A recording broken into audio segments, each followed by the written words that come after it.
толғанда Саға барам сұлудым Saat 9'unda Asman kılıçlı Ay jarqıram толғанда Sağa baram сұлудым Saat 9'unda Qara qaşlı közünden Aldan şirin sözünden Aşık oldum ben sana 14-15 yaşımda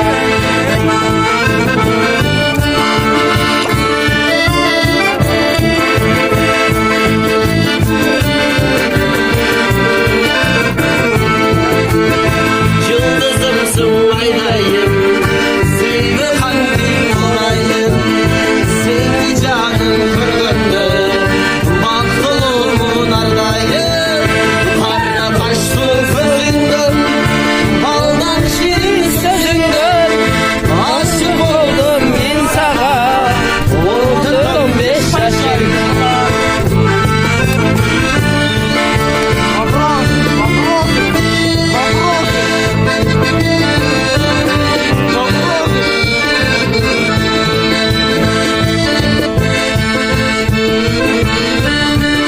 Tokatma ikincisini başla.